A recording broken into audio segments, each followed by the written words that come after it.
Γεια σας φίλοι μου χρυσοθύρες, αλλά και χομπίστες της ανίχνευσης μετάλλων. Αφορμή για το σημερινό επεισόδιο Q&A είναι αυτό το τραγικό συμβάν, το οποίο όλοι έχετε δει στα κανάλια, έναν συμπολίτη μας, ο οποίος έχασε τη ζωή του μέσα σε ένα σπήλαιο, ψάχνοντας να βρει κάποιο θησαυρό.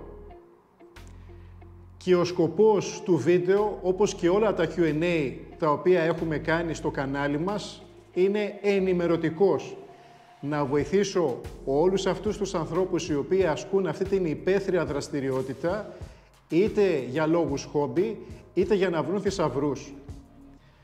Να τους ενημερώσω για να μπορέσουν να κινούνται με ασφάλεια και να αποφευχθούν όσο το δυνατό τέτοια δυστυχήματα στο μέλλον.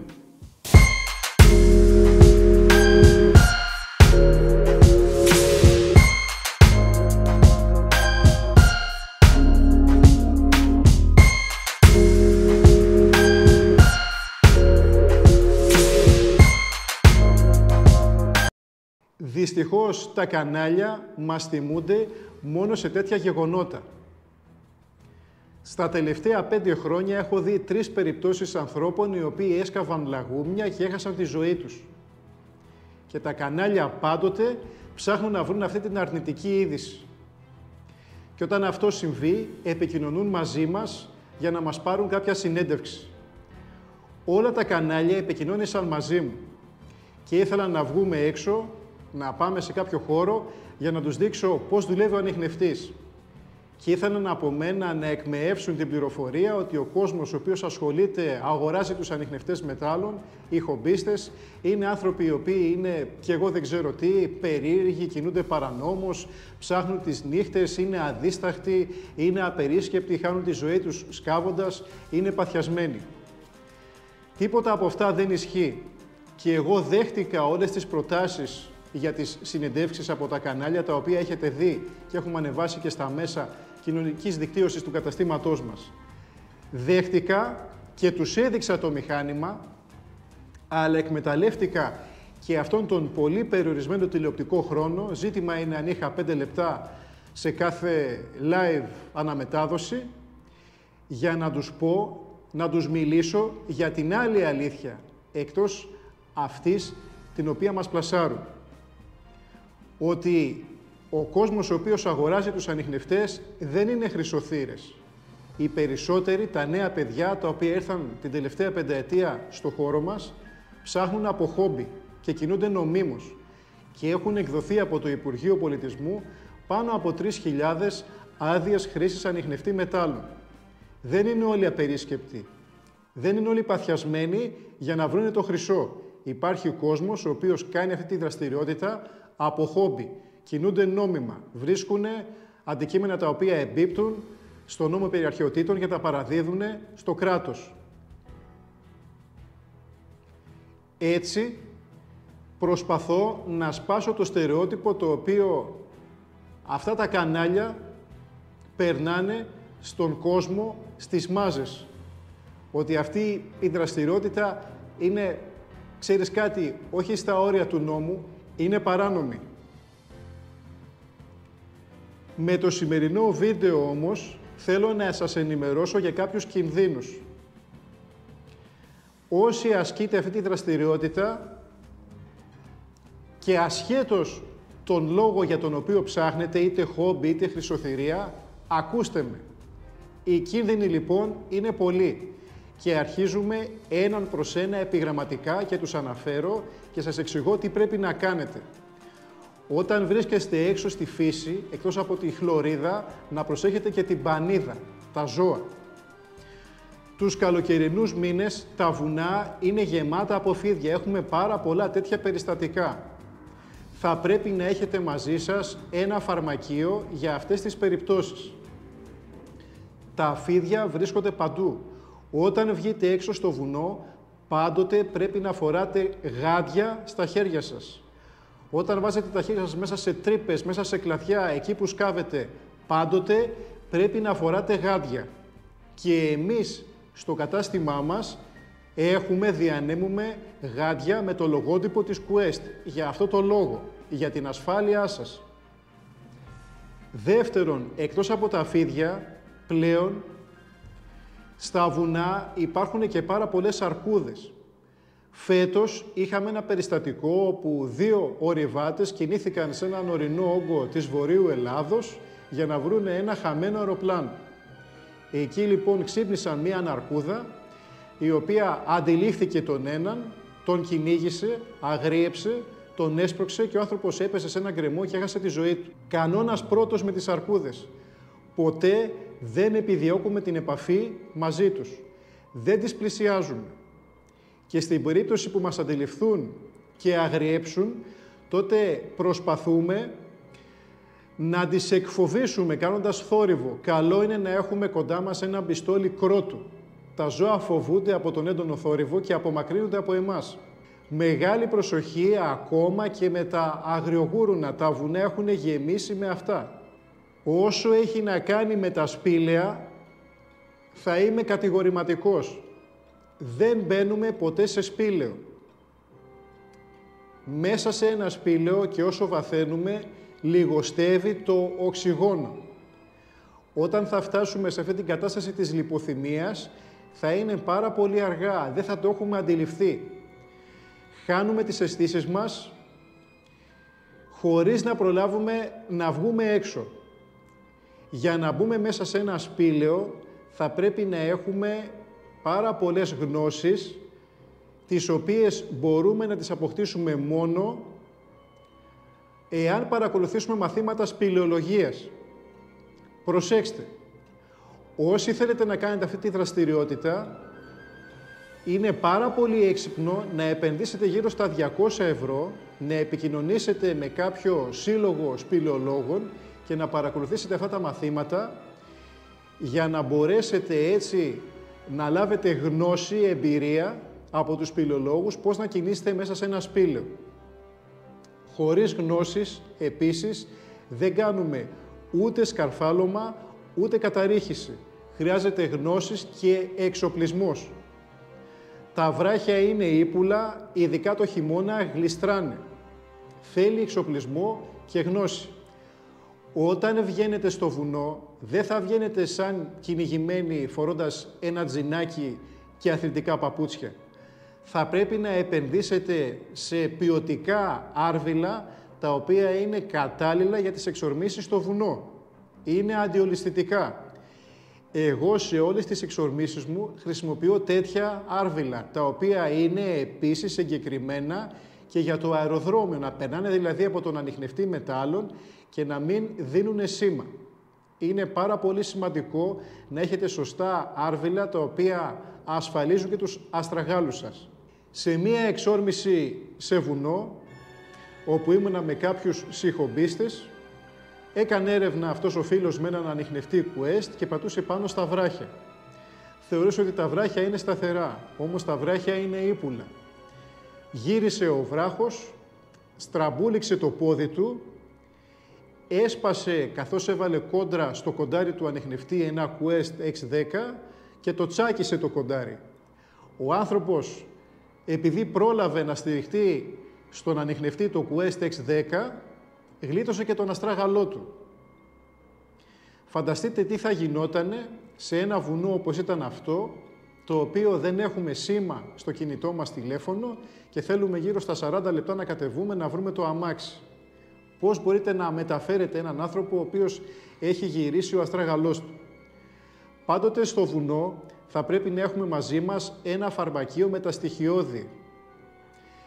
Και για την περίπτωση που έρθουμε αντιμέτωποι με φίδια και μας τσιμπήσει ένα φίδι επίσης.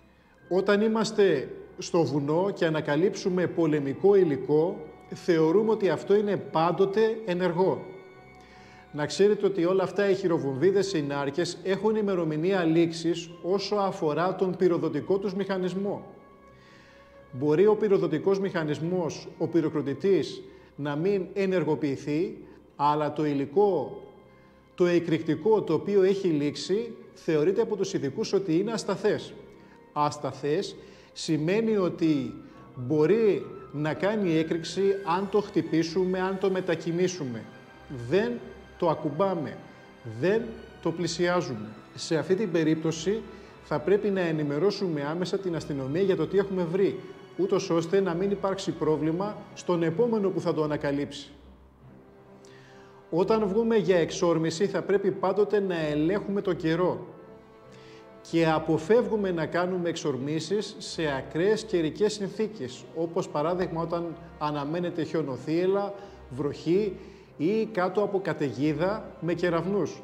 Φανταστείτε τι θα συμβεί να είστε σε ένα πλάτωμα στο βουνό και να αρχίσουν να χτυπάνε οι κεραυνοί. Πού θα πάτε να κρυφτείτε?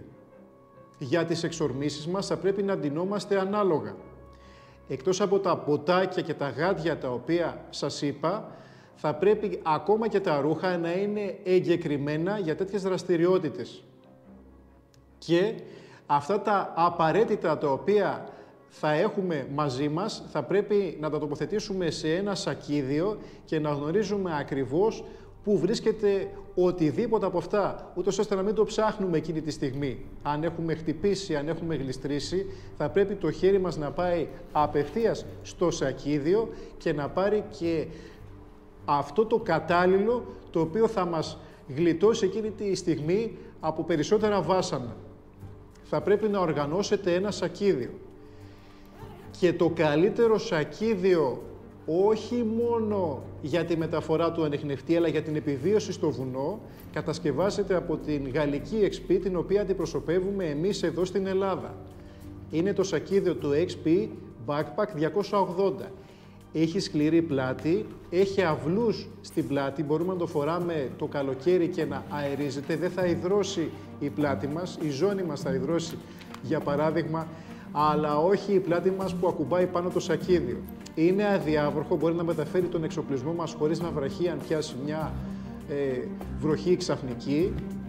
Είναι ένα σακίδιο στο οποίο μπορούμε να έχουμε μέσα όλες τις άδειες και τα χαρτιά και να μην υποφέρουν από τη βροχή. Στο σακίδιο αυτό υπάρχει ειδική θέση για να βάλουμε τα ακουστικά του ανιχνευτή, να βάλουμε το παγούρι μας. Πάντοτε στο βουνό έχουμε νερό μαζί μας, να βάλουμε ειδικά τους καλοκαιρινούς μήνες, να βάλουμε το φαρμακείο μας, να τοποθετήσουμε όλα τα εξαρτήματα του ανιχνευτή μας. Δεν το πιάνει η βροχή, έχει μέχρι και κουκούλα, στην οποία μπορεί να του δώσει έξτρα αδιαβροχοποίηση. Θα πρέπει πάντοτε να σχεδιάζουμε τη διαδρομή μας πριν βγούμε στο βουνό. Στο βουνό δεν θα πάρουμε τις τελικές αποφάσεις για τη διαδρομή, γιατί μπορεί να κάνουμε λάθος. Αυτά τα βλέπουμε από τη Google. Καλό είναι να έχουμε μαζί μας και ένα drone, το οποίο θα το πετάμε για να ελέγχουμε πώς είναι ο χώρος που πρόκειται να επισκεφτούμε. Για να μην μπούμε σε περιπέτειες. Αν δούμε παράδειγμα γκρεμούς, αν δούμε βράχια, αν δούμε κατοφέρειες του εδάφους, είναι πολύ σημαντικό να είμαστε ενήμεροι για το τι πρέπει, για το τι πρόκειται να συναντήσουμε. Έτσι, θα πρέπει να είμαστε προετοιμασμένοι για το οτιδήποτε, για την επόμενη μας κίνηση. Πάντα τσεκάρουμε την τοποθεσία στην άδεια χρήσης του ανιχνευτή μετάλλων. Θέλω να τονίσω ότι είναι πολύ σημαντικό να κινείστε νόμιμα. Στις συνεντεύξεις τις οποίες έδωσα στα κανάλια, διαχώρισα τους δύο τύπους των ερευνητών, οι οποίοι ψάχνουν με ανιχνευτές μετάλλων. Έχουμε τους χρυσοθύρες, οι οποίοι παραδοσιακά ερευνούν με τους ανιχνευτές μετάλλων τους σε περιοχές τις οποίες έχουν πληροφορίες ότι έχουν κρυφτεί θησαυροί. Και έχουμε και τους χομπίστες, οι οποίοι κάνουν έρευνες παντού, σε παραλίες, σε βουνά, σε χωράφια, οπουδήποτε υπήρχε δραστηριότητα ανθρώπινη, για να βρούνε διάφορα χαμένα αντικείμενα. Και οι δύο κατηγορίες αυτές θα πρέπει να κινηθούν νομίμως, να πάρουν τουλάχιστον μία άδεια χρήσης ανιχνευτή μετάλλων, για να μπορούν και να μεταφέρουν τον ανιχνευτή τους. Αυτή η διαδικασία, για όσους δεν το έχουν κάνει ακόμα στις μέρες μας, είναι πάρα πολύ εύκολη. Μπορείτε να επικοινωνήσετε μαζί μου και να σας βοηθήσω, άσχετα αν έχετε αγοράσει ή όχι τον ανιχνευτή μετάλλων από το κατάστημά μας, να βγάλετε μία άδεια χρήσης ανιχνευτή και να μπορείτε να μεταφέρετε και τον ανιχνευτή σας, να είστε καλυμμένοι αν γίνει έλεγχος από την αστυνομία κατά τη μεταφορά. Έχω ανεβάσει το τελευταίο έτος 2 βίντεο στα οποία δείχνω τη διαδικασία. Πώς μπορείτε να βγάλετε τα τοπογραφικά από το κτηματολόγιο. Σας δίνω συνδέσμους και στα δύο βίντεο για να κατεβάσετε τα δικαιολογητικά. Βήμα προς βήμα τη διαδικασία. Μάθετε να κινείστε νόμιμα, να δίνετε το καλό παράδειγμα, να σπάσουμε τα στερεότυπα ότι αυτοί οι οποίοι ψάχνουν είναι αδίσταχτοι, παθιασμένοι και παράνομοι. Δεν είμαστε αρχαιοκάπηλοι, είμαστε χομπίστες της ανίχνευσης μετάλλων. Στους όρους των αδειών μέσα αναφέρει ότι τα ευρήματα νεότερα του 1830 μας ανήκουν και τα παλαιότερα έχουμε το δικαίωμα, θα σας το τονίσω, το δικαίωμα να το παραδώσουμε αυτό το έβριμα το οποίο εμπίπτει σε ένα μουσείο ή στην τοπική εφορία αρχαιοτήτων. Χωρίς ερωτήσεις. Έχω άδεια ανιχνευτή μετάλλων. Βρήκα αυτό το αντικείμενο το οποίο είναι αρχαίο και σας το παραδίδω. Είναι πολύ σημαντικό. Δεν έχουμε φόβο να παραδώσουμε αρχαία αντικείμενα εάν κινούμαστε νομίμως. Είμαστε χομπίστες της ανίχνευσης μετάλλων οι οποίοι ευχαριστούνται αυτή τη δραστηριότητα. Δεν είμαστε αρχαιοκάπηλοι όπως κάποιοι από τα κανάλια θέλουν να περάσουν. Προσπαθώ και εγώ και με τις συνεντεύξεις μου έβαλα ένα λιθαράκι για να σπάσουμε αυτά τα στερεότυπα. Το πιο σημαντικό πράγμα δεν είναι να γίνουμε πλούσιοι, δεν είναι να βρούμε το θησαυρό. Το πιο σημαντικό αγαθό είναι η υγεία μας και με το σημερινό βίντεο θέλω να σας τονίσω ότι την υγεία σας θα πρέπει να τη φροντίζετε και να λάβετε μέτρα τόσο για την νομιμότητα όσο και για την ασφάλεια στις εξορμήσεις σας. Αυτό το κεφάλαιο είναι αστήρευτο. Παλαιότερα είχαμε ανεβάσει και ένα άλλο επεισόδιο το οποίο περνάει τώρα μπροστά από τις οθόνες σας για τους κινδύνους όταν βρισκόμαστε στο βουνό. Q&A είναι τα επεισόδια στα οποία ενημερώνουμε τους ερευνητές στα ψαχτήρια, είτε χομπίστες είτε χρυσοθύρες από το κανάλι μας. Η μοναδική λέξη κλειδί είναι το Stories by Κυρίτσης. Εάν θα πατήσετε επάνω σε αυτή τη λέξη, τότε θα ξεδιπλώσουν μπροστά σας όλα τα επεισόδια αυτής της σειράς για να δείτε αυτό το οποίο σας ενδιαφέρει το περισσότερο. Θέλω να ακούσω τα σχόλιά σας για άλλη μια φορά με τις εμπειρίες σας επάνω στις έρευνες στο βουνό. Θέλω να σας βλέπω να κινείστε νόμιμα και να τηρείτε τους κανόνες ασφαλείας.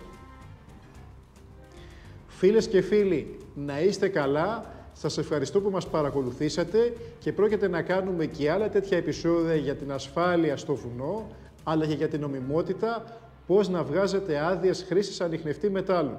Να είστε πάντα καλά, να ερευνάτε νόμιμα και σωστά με τα μηχανήματα της αποκλειστικής αντιπροσωπείας XP και Quest Ελλάδος, ανιχνευτές μετάλλων Κυρίτσης. Γεια σας φίλοι.